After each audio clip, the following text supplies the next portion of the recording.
Então, provavelmente é a partir desse momento... Acho que alguém pediu para entrar, vamos ver. Pediu mesmo.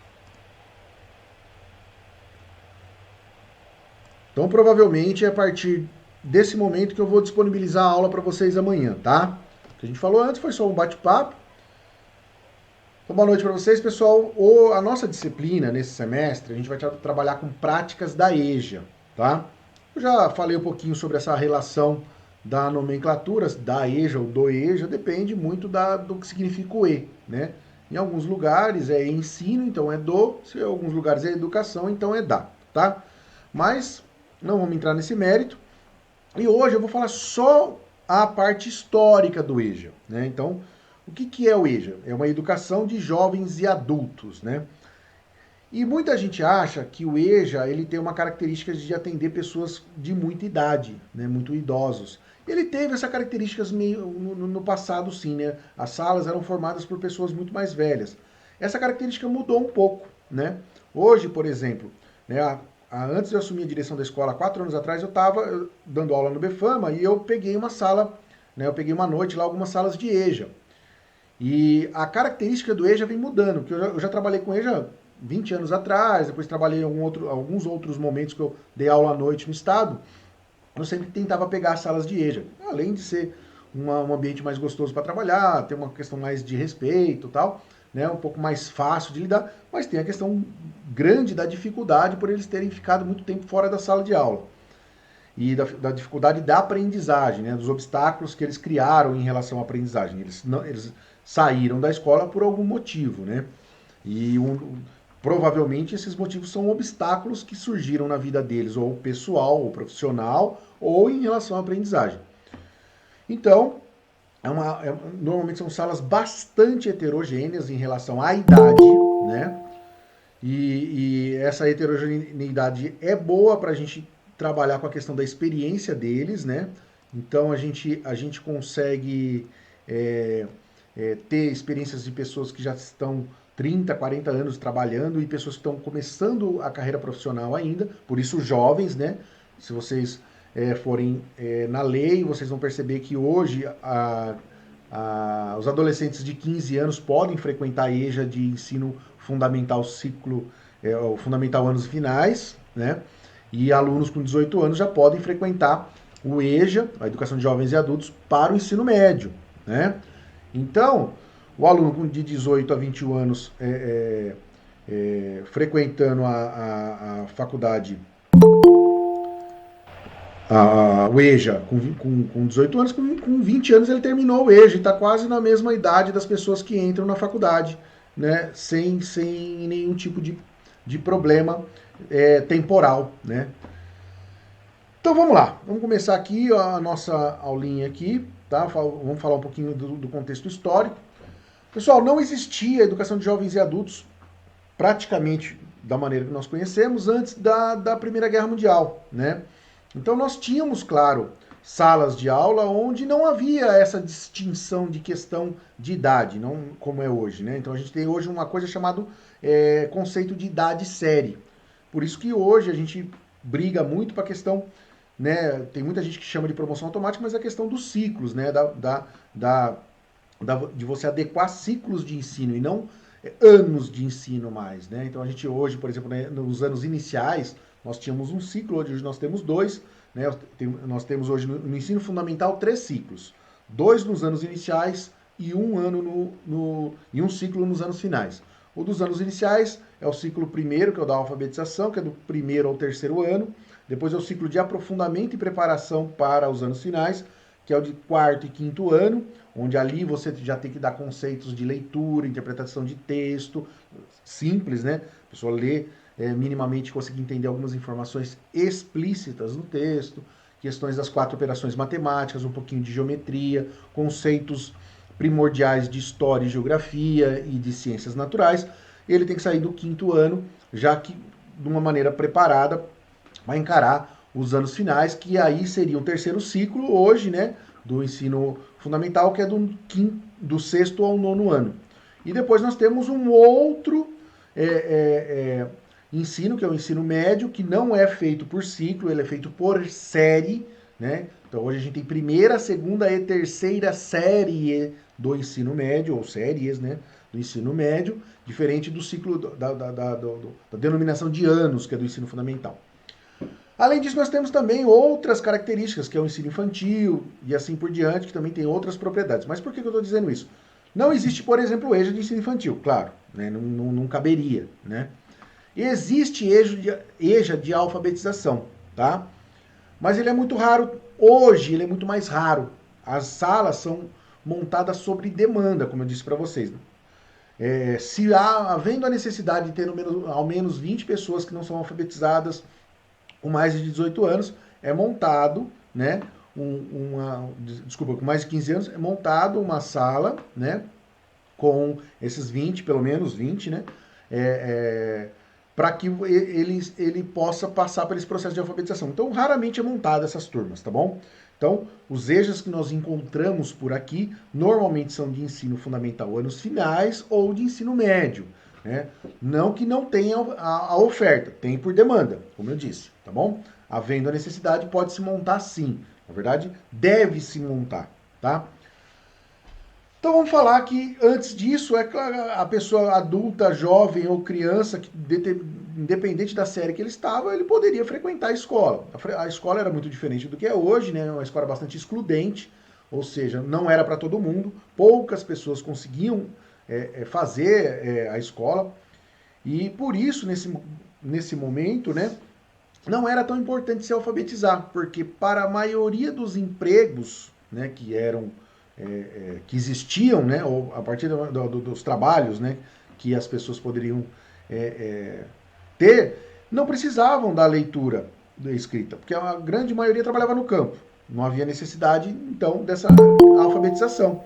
E o que acontece? Essa alfabetização só passou a mais ou menos ter uma certa necessidade quando houve o final da Primeira Guerra Mundial e a questão, a gente estava passando pelo primeiro, né, encerrando o primeiro processo de industrialização. Agora ninguém chamou, não.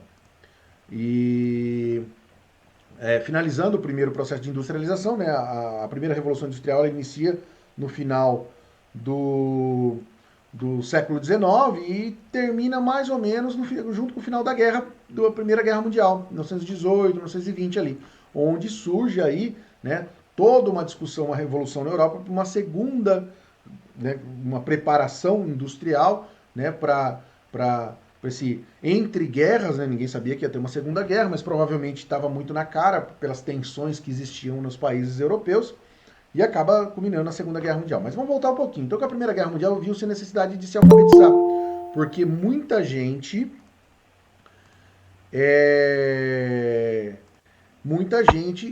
troca o campo pela cidade.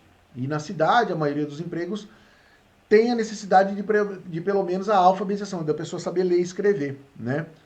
E aí, muita gente já tinha passado da idade. Então, cria-se... Oi, Pro. Oi. Desculpa interromper. É que tem uma menina no grupo falando que ela tá conseguindo entrar. Você pode aceitar ela, por favor? Eu acho que eu aceitei agora há pouco. Eu acho que eu acabei de aceitar. Tá bom, obrigada. Desculpa, tá bom. Não, fica tranquila. Então, dessa migração que está vendo do campo para a cidade, os empregos passam a necessitar de pessoas com um pouquinho mais de conhecimento, principalmente de leitura e escrita. E aí surgem salas diferenciadas, ainda não com essa denominação de EJA, mas diferenciadas para as pessoas que têm uma certa idade, não conseguiram ser alfabetizadas na idade correta, para que elas possam se alfabetizar e conseguir, né, esse emprego na cidade, por exemplo. No Brasil, pessoal, a gente tem uma coisa que muda bastante aqui o conceito da questão da importância educacional, que é a Semana de Arte Moderna. Ela, por si só, já muda, ela é um marco, né? 1922 é um marco na cultura brasileira, mas é um marco também na educação brasileira, né? Porque é dali que sai a mobilização de vários artistas, de vários pensadores sobre a identidade nacional, sobre como nós queremos ser no futuro, para eles naquele momento, né? Então essa classe artista ou classe de pensadores, cientistas da área da educação, resolvem, né, se manifestar e trazer a importância relacionada à educação.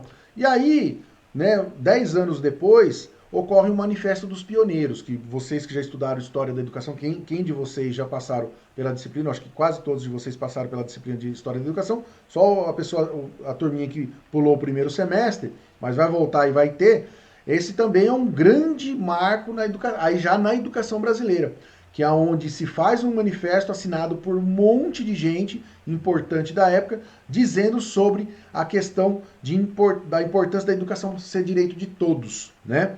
E aí é essa frase, né, a educação deve ser um direito de todos, que marca a estrutura da possibilidade de criação do que a gente conhece hoje como EJA. Porque se a pessoa não teve capacidade ou algum tipo de impedimento que não deixasse ela estudar no momento correto da vida dela, ela deveria ter outras oportunidades, né? Então fala da igualdade de oportunidade para todos. É a questão do princípio democrático da educação. Então nasce aí essa questão. Eu tenho que dar oportunidade para quem quer estudar, né? Claro que ainda nesse ano de 32 é tudo muito excludente a educação ainda, mas surgem os primeiros grupos, né, de alfabetização de adultos, né, chamado nesse momento de alfabetização de adultos. Aqui eu trouxe dois pensadores, pessoal, o Gadotti e o Freire, né, o Paulo Freire, para mostrar um pouquinho. Aqui está como assim, Paulo Freire 2005 e Moacir Gadotti 2003. Os livros saíram nessa época, mas essas ideias são de mais lá atrás, são da década de 70 mais ou menos. Mas só para vocês entenderem a questão da briga em relação ao que é a universalização do ensino, né? Então, o Gadotti ainda fala que no sistema capitalista, a filosofia é a filosofia da alienação, ou seja, eu tenho que manter o status quo da situação do capital. Então, o capital precisa de operários, e esses operários têm que ser alienados, então ele não pode estudar muito, né? Então, ainda ele trata essa situação como o Manifesto dos Pioneiros foi muito bonito, né? Mas não trouxe resultado prático nenhum, não trouxe mesmo. Surgiram as primeiras classes de atendimento especial para alfabetização de adultos, mas mesmo assim, a quantidade de pessoas que precisava, né, ainda nem passava perto do que era o atendimento, né? Então você vê que o Gadotti fala dessa questão do capital, tá? Eu não vou entrar nesse termo o capital, porque o capital é um livro que a ideia, principalmente, foi escrito por Karl Marx, onde ele fala da questão de como a gente deturpa, né, a questão do lucro, a questão do consumismo em relação ao trato, por exemplo, funcionário-patrão, e assim por diante, né? Então tem várias situações e ele explica essa questão da alienação educacional que era prevista. Então ele explica o Gadotti em relação a essa questão do capitalismo e a relação que ela tem com a educação.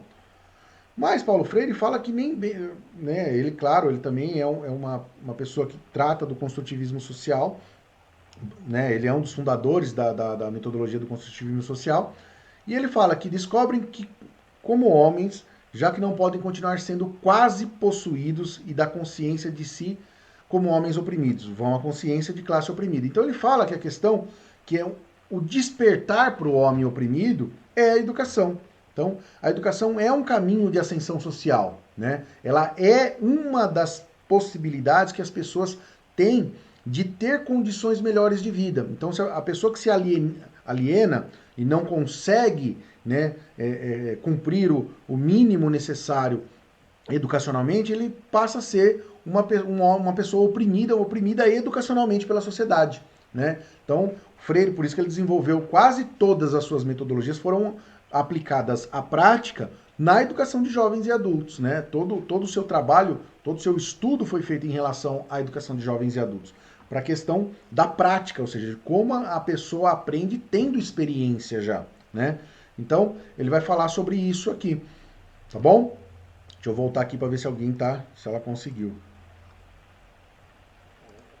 Acho que ela não conseguiu ainda.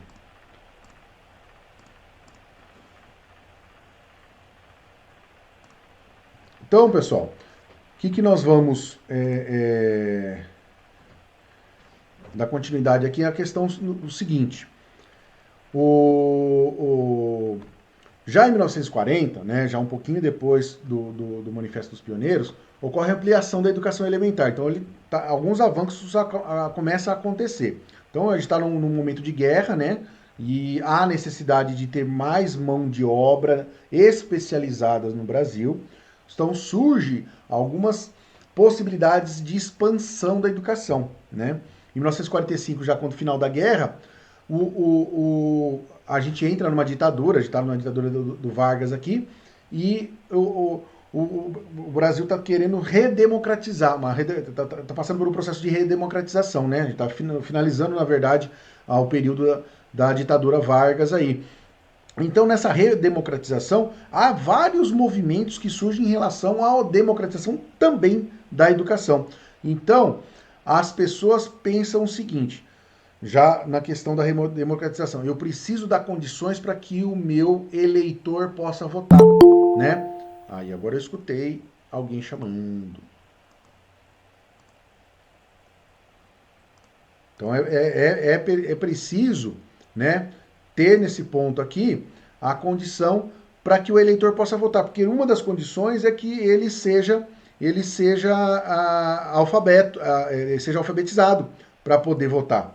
Então há uma corrida à expansão, pelo menos, né, do momento de alfabetização, daquele processo de alfabetização, mesmo para adultos. Então surge as diversas salas de alfabetização de adultos no Brasil. Aqui no Brasil, logo depois disso, acho que vai ter na próxima slide aí, inicia-se o Mobral, né? A educação vira prioridade para o governo. Porque se eu quero ter pessoas que possam ir à urna votar, eu preciso que elas sejam alfabetizadas. Então a intenção da democratização e da educação é meio, né, uma desculpa para criar eleitores, né? E então acontece a primeira campanha de educação de alfabetização. E essa questão da alfabetização em 1947, cada ano do ensino eles tentam fazer com que passe durante 3 meses, né? Então esse processo de educação, ele acelera o tempo para as pessoas que ficaram. Só que ele não traz tanto resultado na prática. Várias pessoas são alfabetizadas, mas não todas que entram nesse processo conseguem a alfabetização. Então, em 50 surge, né, o Paulo Freire com as suas ideias, né? A gente conhece ele de verdade aqui na década de 70, mas desde 50 ele já com propostas para levar os jovens e adultos a construir conhecimentos de maneira diferente do que a gente conhece. Que a gente hoje se fala bastante na questão do construtivista, né? Mas na época era uma novidade ainda mais falando do construtivismo social, né? Ou seja, envolvendo toda a experiência de vida da pessoa trazendo essa experiência de vida para o contexto escolar, para partir dali do que ele já conhece, trabalhar, né, conceitos científicos, conceitos que a gente trabalha dentro de sala de aula. Então, essa adequação de métodos, o Paulo Freire, ele expressa em vários trabalhos seus e começa a ser empregado e começa a trazer bons resultados. Então, o Paulo Freire, nesse momento, com a educação de jovens e adultos, acaba trazendo... A fama dele é pelo resultado bastante expressivo, né, das técnicas de trabalho, das metodologias de trabalho que ele emprega. E aí vem 64, né? A gente começa... 64 é o regime militar, a gente começa um regime com o vice-presidente do Brasil, Jango, né, o João Goulart, sendo deposto, e o regime militar ele traz, né, a suspensão de grandes projetos educacionais no Brasil. Por questão de custo, o Brasil estava passando por um processo bastante complicado financeiramente nesse momento, então para cortar os custos desse processo, há um deslocamento, né, das verbas federais para o militarismo, né, porque, lógico, o regime militar estava no poder e eles tendem a ter mais condições financeiras para esses projetos militares. E a educação acaba tendo vários cortes, inclusive um grande corte que acaba dando um processo bastante complicado para o atendimento de jovens e adultos. Por isso nós temos um gap no Brasil, um vazio, né, no Brasil, de 64 a 76, 78 mais ou menos. Então, nós temos uma grande parte da população nesse intervalo que foi procurar, né, quando volta, né, a educação de jovens e adultos, eles procuram fazer com que eles tentam correr atrás desse prejuízo. Logo em 67 foi criado o Mobral, né? O Mobral trouxe nas escolinhas de alfabetização no período noturno a possibilidade do jovem e adulto que não conseguiu no momento certo se alfabetizar, fazer essa alfabetização, mas tinha uma sala por cidade, praticamente, né? Para cidades maiores, uma outra sala a mais, tinha cidade pequenininha que nem sala tinha, não era oferecido. Então o Mobral, ele foi criado, mas ele percorreu muito vagarosamente, ele conseguiu ter uma certa eficiência, como eu disse, lá no final da década de 70, né? Quase 10 anos depois da sua criação. Então o Mobral aí sim ele teve uma expansão muito grande, né? Já em 85 foi instituída a Fundação Educar para substituir o Mobral que estava acabando, né?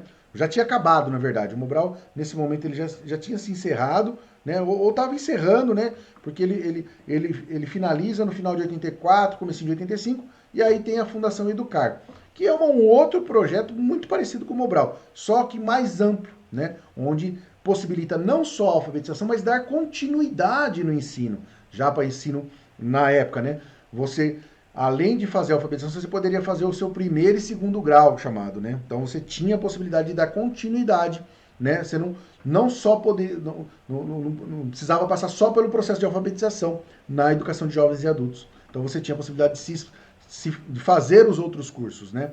De dar sequência nisso. Para a maior parte da nação, nasce, né, nesse momento de 85 também a questão do ensino profissionalizante. Então o ensino médio, em muitos momentos, passa a ser profissionalizante, né? E a gente começa a utilizar esse termo supletivo, que hoje caiu de novo, né?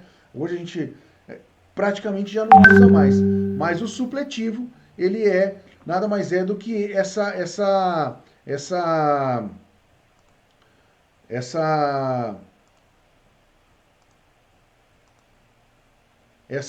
nova denominação de educação de jovens e adultos que a gente conhece hoje. Então, mais ou menos, né, o que acontece? A gente precisa expandir o ensino superior. O ensino superior no Brasil era só quem chegava na década de 80, final da década de 80 e início da década de 90, somente 0,5% a 1% da população brasileira atingia a possibilidade de fazer um ensino de graduação, né? 1%, então quer dar 100 pessoas no Brasil, uma conseguia entrar na graduação, né? Ou tinha a possibilidade de entrar na graduação. E isso não quer dizer que terminava, tá? Então era uma possibilidade muito pequena. No final da década de 80,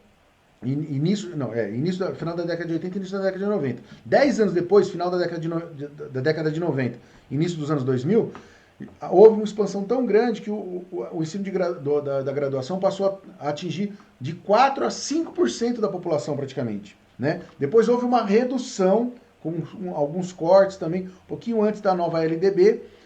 E quando surge a LDB, a gente começa numa expansão crescente que foi ter uma queda agora há 4 anos atrás, né? Onde há 4 anos atrás a gente novamente entrou num declínio de acesso à graduação, né? Então a gente veio expandindo até 4 anos atrás.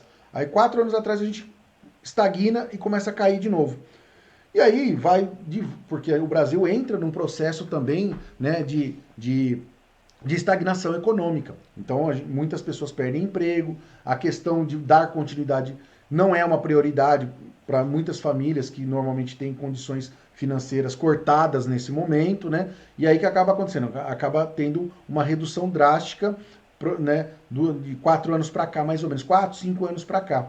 E essa redução ela vem se mantendo, né? Então a gente não está numa expansão do ensino de graduação, né? Então hoje a gente tem uma certa configuração de queda, né, das pessoas que terminam o ensino médio ou de educação de jovens e adultos ou o ensino médio tradicional para acessar o ensino superior. Mas o EJA criado para expandir o ensino, o primeiro e segundo grau na época, era para dar acesso também ao ensino profissionalizante ou ao ensino superior, né? Então, se possibilita a pessoa dar continuidade no ensino até onde ela quiser. Então, há várias pessoas que não conseguiram terminar ensino médio ou fundamental, que era primeiro e segundo grau, e conseguem fazer faculdade depois disso, né? Hoje há uma caracterização um pouco diferente. A concepção hoje, se você entra numa sala de educação de jovens e adultos, são normalmente pessoas que desistiram da educação num processo tradicional, em algum momento, né? No regular, que a gente chama, né? Mas por questão ou familiar, né? Ou questão de necessidade de trabalho muito cedo. Então hoje, as pessoas que procuram o ensino de jovens e adultos estão na faixa entre 18 e 30 anos. Então modificou um pouco. Então se você pegar hoje, né, a gente não tem tantos idosos, né, ou pessoas acima de 50 anos frequentando as salas de educação. Nós temos, mas pouquíssimos, o que era mais comum antes. Então hoje, a grande massa que frequenta as salas de educação de jovens e adultos são pessoas entre 18 e 30 anos. São pessoas que em algum momento desistiram praticamente do ensino médio, a grande maioria é do ensino médio agora, né? A demanda muito grande de EJA hoje é para o ensino médio, né? Hoje, por exemplo, na nossa região aqui, nós temos a cada uma ou duas salas de fundamental, nós temos 10 ou 12 de médio, oferecendo educação de jovens e adultos. Né? Estou aqui em Franco da Rocha, nós chegamos a ter 3 escolas de fundamental, de EJA, e hoje nós temos uma, porque a demanda diminuiu. Né? Então hoje nós temos poucas pessoas procurando fazer ensino fundamental anos finais de EJA. E o ensino médio mantém-se mais ou menos o mesmo patamar. Então, em Franco da Rocha temos várias escolas que oferecem o ensino médio de educação de jovens e adultos. Só no centro da cidade. Eu estou falando de Franco da Rocha porque é onde eu moro aqui, é onde eu trabalhei, é onde eu tenho mais conhecimento em relação a isso, esses números, tá? Mas não é diferente em Caieiras, Francisco Morato, São Paulo, não. A proporção é mais ou menos igual. Quando a gente se afasta mais, vai para questões mais periféricas, bairros mais periféricos, cidades mais periféricas, nós temos mais problemas, é claro. Né? Pela questão financeira, muitas pessoas às vezes abdicam de estudar, de continuar os seus estudos, para poder trabalhar o mais cedo possível. Né? Então, eu trabalho numa escola que é bastante periférica, que é do Jardim Luciana, e a gente reconhece no ensino médio a grande parte dos alunos tentando fazer alguma coisa a partir dos 14, 15 anos para trabalhar de maneira informal, né? Porque a gente não pode ainda contratar de maneira corriqueira ou com carteira assinada um aluno que tenha 14 anos de idade, né? Então, o que acaba acontecendo? Esses alunos partem para a informalidade, né? Vender algo em algum espaço no trem ou num lugar onde ele possa vender os produtos dele. E o que acaba acontecendo? Essa precocidade de procurar algo para ter renda acaba, claro, impactando na educação do ensino médio. Além de os que continuam aprendem menos, porque têm menos condições de se dedicar ao ensino naquele momento, e os que não conseguem ainda desistem, né?